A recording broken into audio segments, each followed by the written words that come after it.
Hello everyone and welcome to the next edition of the Sales Webinar series here at the Center for Professional Selling at Ball State University.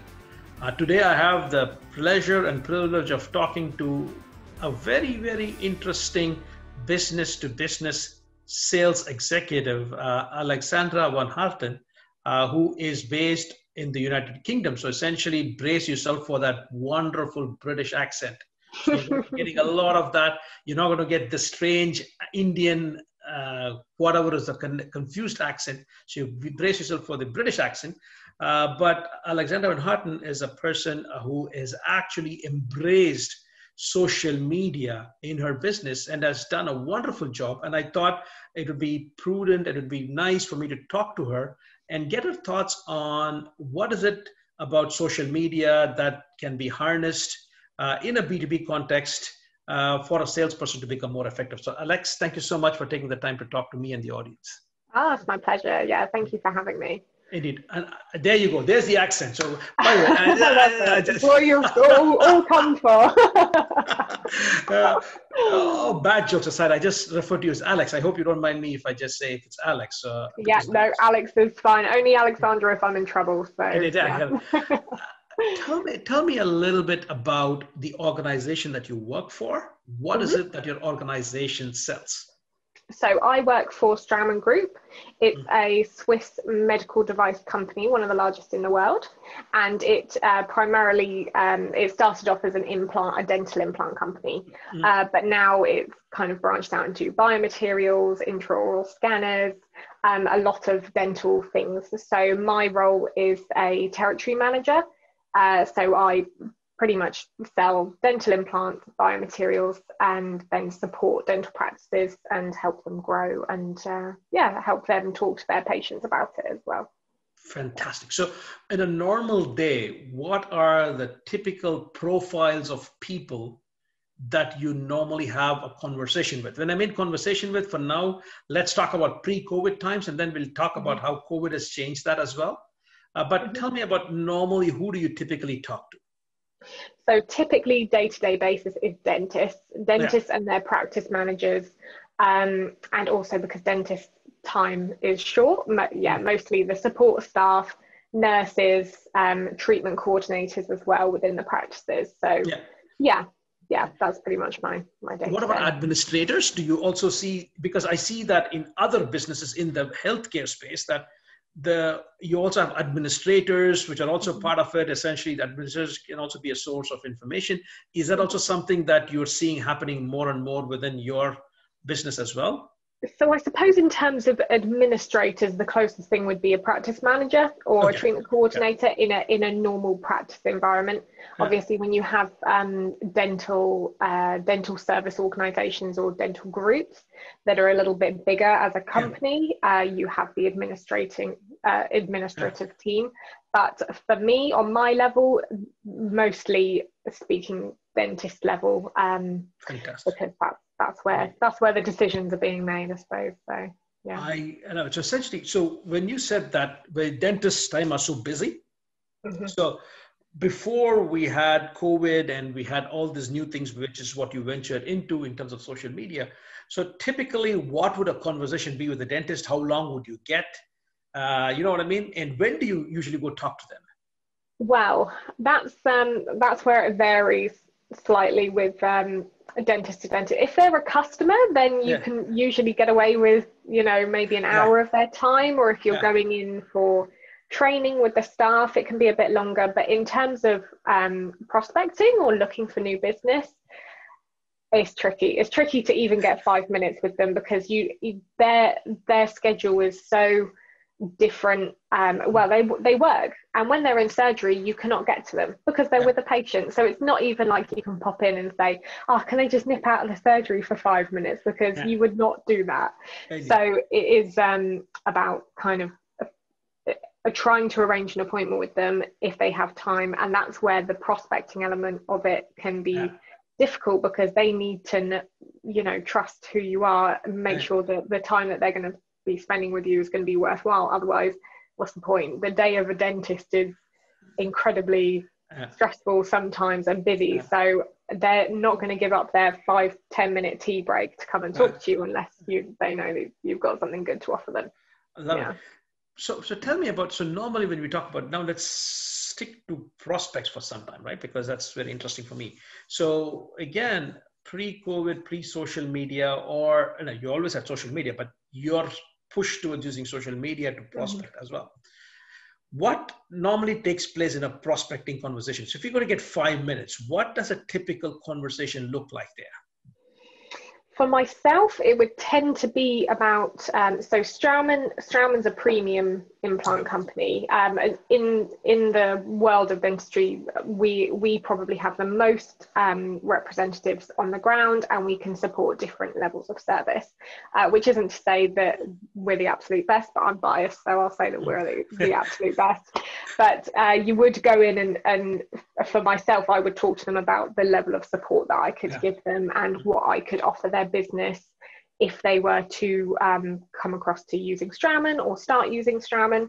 So it's the elevator pitch, isn't it? It's like, what do you think that person's going to find the most interesting in this 5-10 minutes? And doing as much background research as possible that you can. You might know a dentist that knows this person. They might say, okay, this is the kind of thing that they're interested in, so only talk about biomaterials, or only talk about the newest implant line or something like that. Or it might be that support elsewhere hasn't been great, so that's what you need to push on. So picking your battles, your battles with that, and just doing as much research as possible.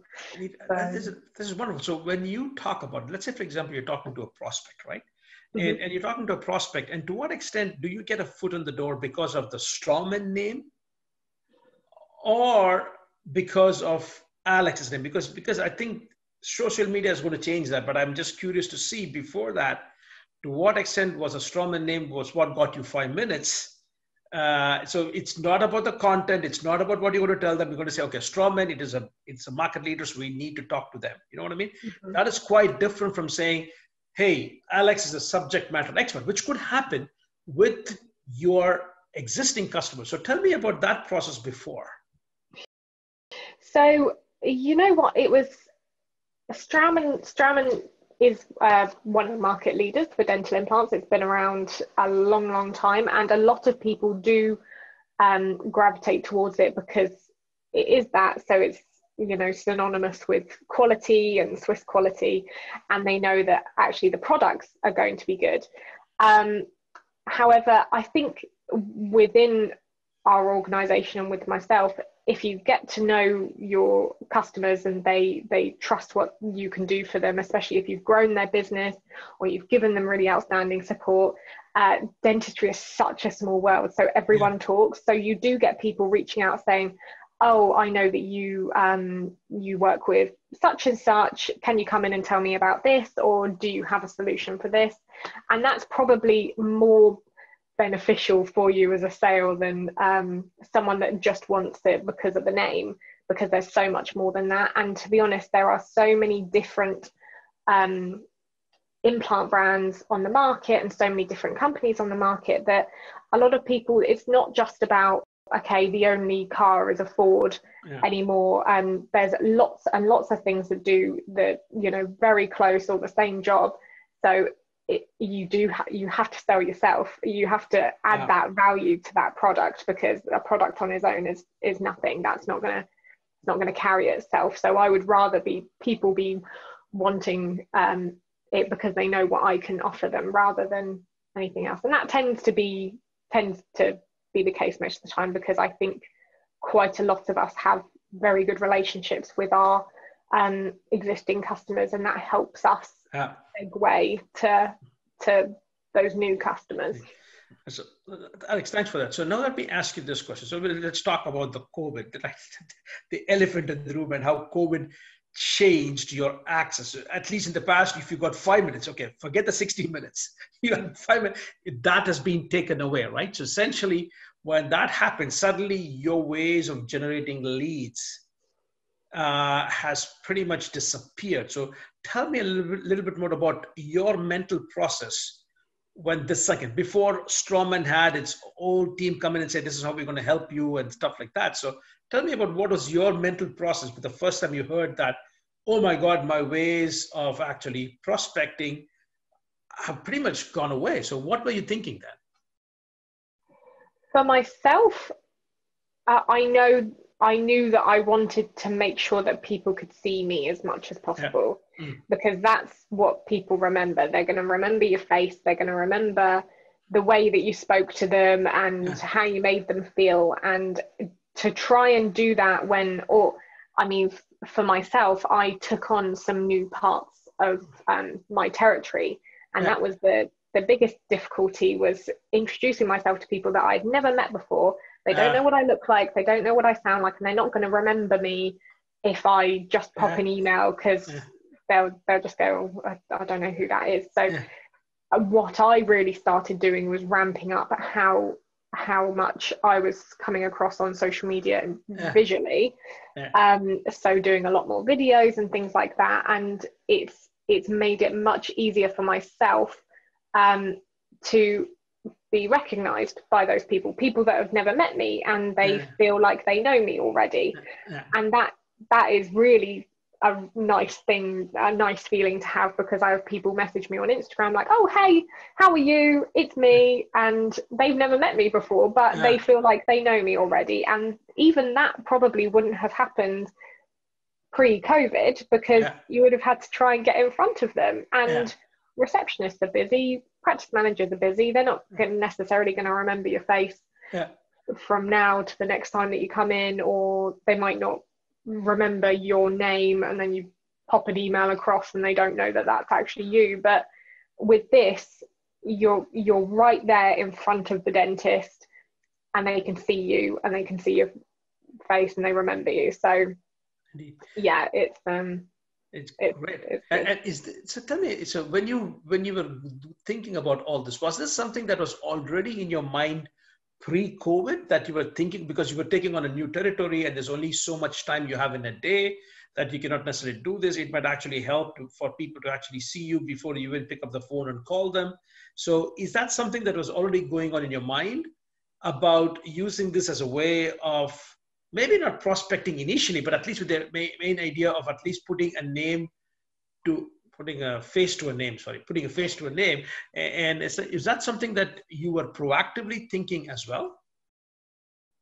I mean, definitely as COVID started to rear its head, it was something that I started thinking, because social media before, even though I have always been quite active on social media since I joined the company, and because it's just something that I enjoy doing, and I like taking pictures at courses and I like doing things like that, but mostly it was a way of communicating with my current customers.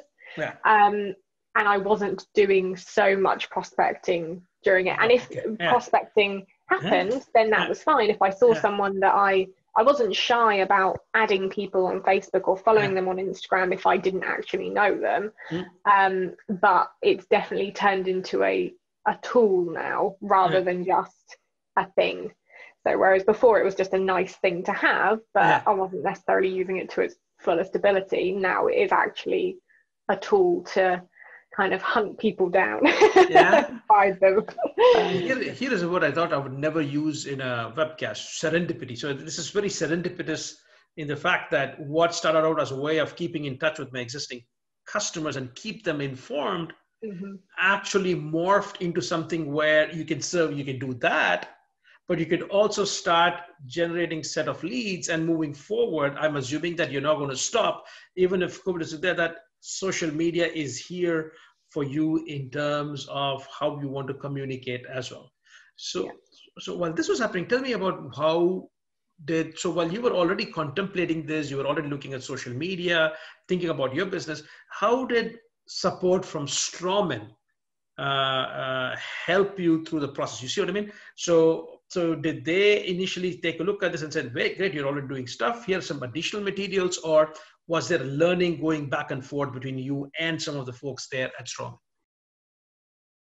So Strawman's marketing team are great, and I talk to them all the time. And obviously with any with any company, there are rules about what you can Yes. say and do on social media. So that, for me, that's the main thing that I talk to them about is this okay to discuss? Is this all right? Is this on, you know, within the brand? But other than that, in terms of the way that I use it most in terms of a hunting tool and reaching out to people, that's just the same as cold calling, really. That's all on you. The only thing that I tend to discuss with them is about the content that I create, which they help me out with, and they send me images for, and things like that. So they say imitation is the best form of flattery. So to what extent do you think that some of the things that you've created now have been also used by some of your colleagues across? You see, I mean, the kind of the content and the approach, do you see that also happening in other parts of Strawman right now? Because why would you want to reinvent the wheel? You know what, it's I've definitely seen in the last since coming back, and people have seen that I'm doing videos, it's made people a bit braver, which is fantastic, which is really good. I want everyone doing it. I don't want to be the only person doing it. You know, I don't want people to go, oh well, Alex has done it, so that's what I don't need to now. No, your customers want to see your face as well, so go on and do, and anything I can do to help, that's great. But I've been overwhelmed with the amount of messages and acknowledgement I've got from Straumann USA and Straumann Germany and Straumann Switzerland, everyone just going, oh my God, we've just never done this before. Like we've never thought to do it, because it is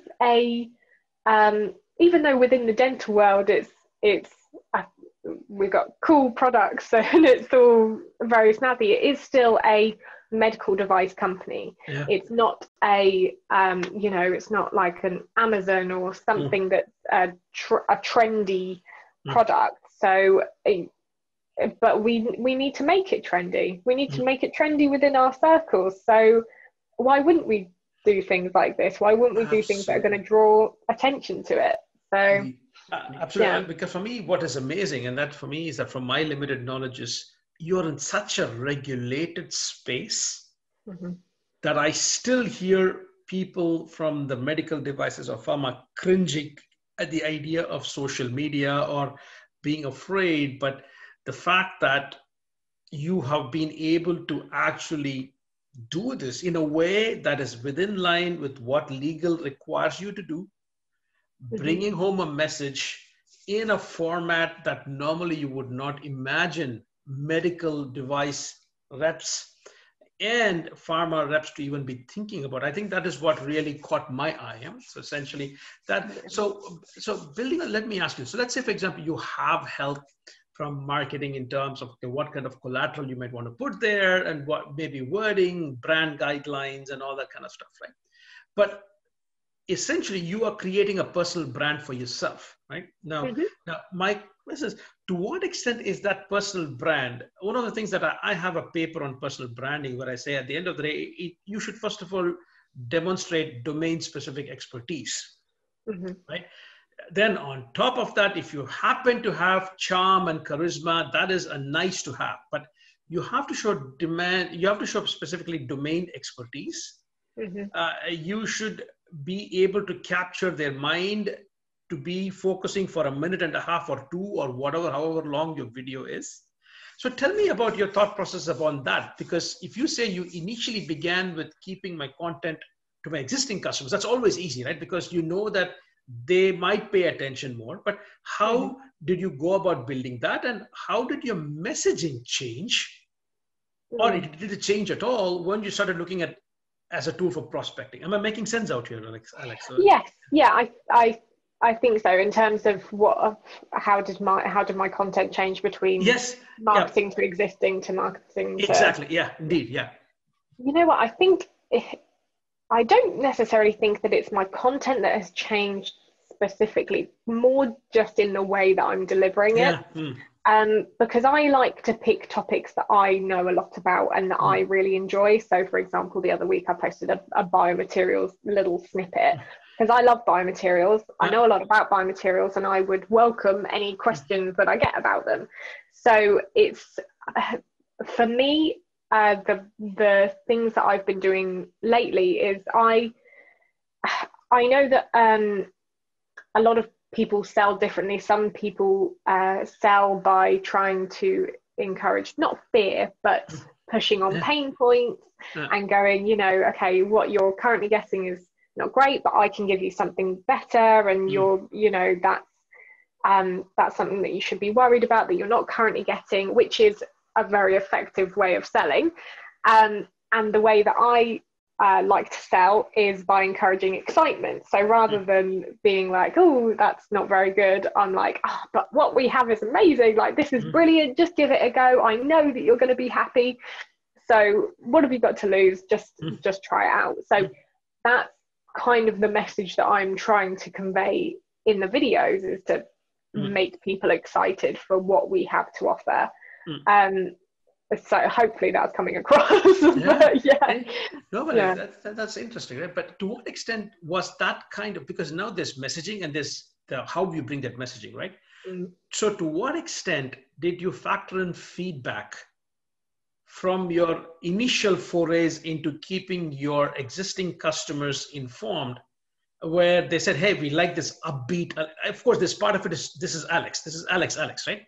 But having some of your things, when you did it, there's not that much of a big stake, because that's your existing customers. They're going to come back to two things. One is they know Alex, they trust Alex, and they're a strawman, which is a fantastic product that's going to help them out, right? So, but when you bring that message, and when people say, we love the way you bring that message across, to what extent that also figure or factor consciously or subconsciously into how you also had that same persona, which is true to you? The ingredient, you understand what I mean? It's essentially the ingredients of what brings that message. For hunting and prospecting is, of course, is different in terms of the kind of messaging, but the tone, to what extent is that driven by what feedback you got on your initial postings? That's tricky. I'm not quite sure how to answer. Doesn't mean to be honest, for me, I've done there's 50, 60 different kind of interviews. I have these videos.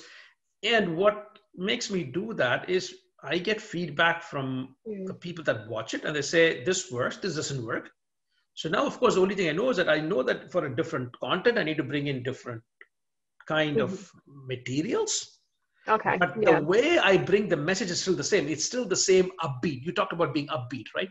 So there should be two aspects. It should be one, true to yourself, who you are as an individual, irrespective of strawman, but it's who I am in real life for the most part. Yeah. That's easier to bring it out across. The other thing is, hey, it's worked with others. I cannot bring the same content, but that's what I meant to ask. So maybe that I was not very clear in that. Okay. So I understand. Yeah, exactly. And I got feedback to be honest, I would get much more feedback from my videos than my posts.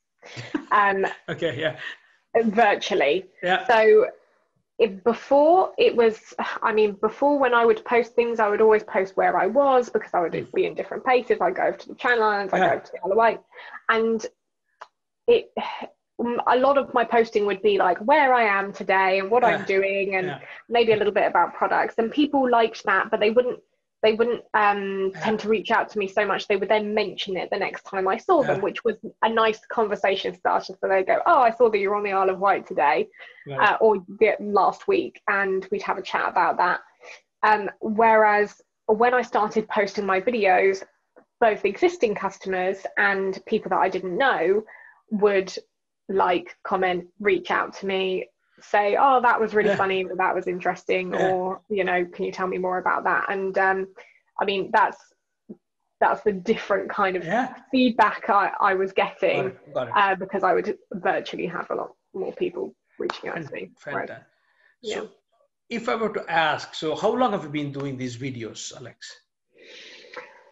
Only really since I came out of lockdown. So I did one very small one just before lockdown, because we were all asked to do one to say, you know, we're here keeping in touch with you guys. But for myself, yeah, probably about the first week after I came back.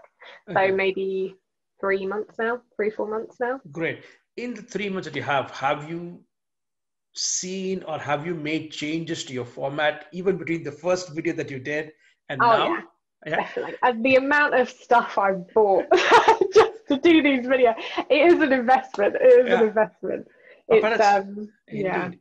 And what about the content? So that's lovely, because for me, that's the next thing I wanted to see is that do you find yourself doing actually more homework now to be saying, what should I be posting? Because preparation and the material is one aspect, but also now suddenly you know that if people are paying attention, you need to make sure that you make every minute count. To what extent do you actually see that even the evolution of the content and what you bring in and how you deliver it, has it changed in the last 3 months? 100%. When you start off recording yourself, and I wanted to do it as a tool, not because I love watching myself, like not because I like listening back to like my own voice or anything. Like it's devastating having to sit there for hours editing your own video, and you probably know that. Yes, you're just sick of hearing. It's painful. It's painful, so for me at least. So I know people sometimes look like watching themselves. For me, it's absolutely painful that I have to get somebody else to watch it and edit it. So I understand where you're going with this. Yes, yeah. It is really painful. And when I first started, I was literally just doing it, holding my phone or leaning it against something, and with bad lighting. And then I would take videos, and I'd be like, "What's wrong with that? I don't understand." And whenever anyone asks me like, "Oh, how do you do this video?" or how do you do that? And they'll send me a clip that they've done, and I'm like, okay, everything needs to be so amplified when you're on video that if you're just sat there talking at a normal pace and looking like you normally would do, you are going to look so boring. But that's just normal. Like that's how you'd sit and talk to your friend. But when you're on the camera, your eyebrows need to move twice as high as they normally would, and your face needs to smile twice as wide, because and those kind of things of what I've had to change throughout, because you think you're smiling really big, but really you're not, and you think you're moving your eyebrows and really you're not. And the tone of your voice as well is the way that you look, because I had a problem with looking up a lot because I'm searching for some words, but even that has changed. But everything does, and you get better every single time, and you watch back videos and you go, oh bloody hell, like that was like 7 minutes long. Why did I make a 7-minute video? No one's going to watch that. I don't even want to watch it back. So it gets shorter, it gets slicker. You start thinking, okay, what message do I actually want to get across? What do I want to make them feel?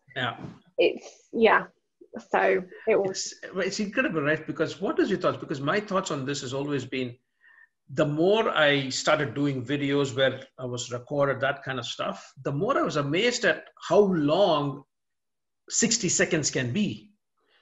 It's incredible that 60 seconds can be incredibly long. You don't feel it the first time you do it, it's 7 minutes long.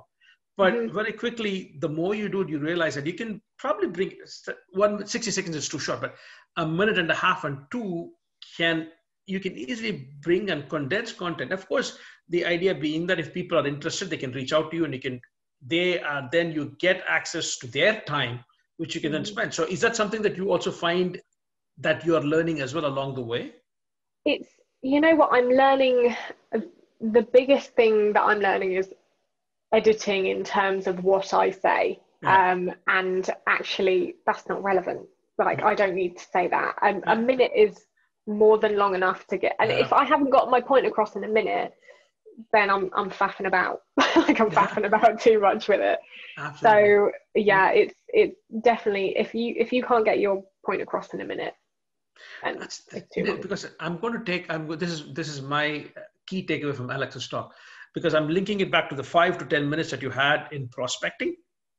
That is where you were there in their office. Now the same thing in a digital format, you're asking for their time. So then what is an appropriate amount of time is what is the question. So what does 5 minutes in face-to-face prospecting translate to in getting their About attention? a minute. I Yeah. never thought about it, but this is for me is a wonderful thing. Thanks, Alex, for that, because for me is, yeah, it sort of makes sense. Now, of course, the idea is that we do videos, we do all this. Now, tell me, have you been keeping track?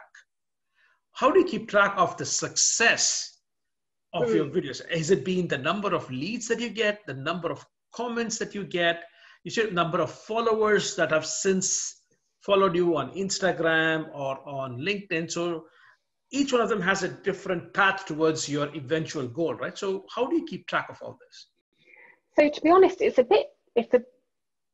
bit tricky, because with anything else, the way that you, if I was, doing it for the company, you'd have your vanity statistics, so you've got all the likes and all the shares and all that stuff, but actually how many of those result in someone reaching out, and then how many of those result in a sale? For me, it can be tricky to track the success, because I feel like even if my post, whether it's for me or whether it's for somebody else, gets just one lead for someone, it's done its job. However, it's not so much about that anymore, because it's a communication tool as well. And even if I get, let's say, a like or a comment, or somebody who I've been trying to reach out to watch my story, I know that they've seen me. Like, I know that they have now seen my face. And for me, that's success.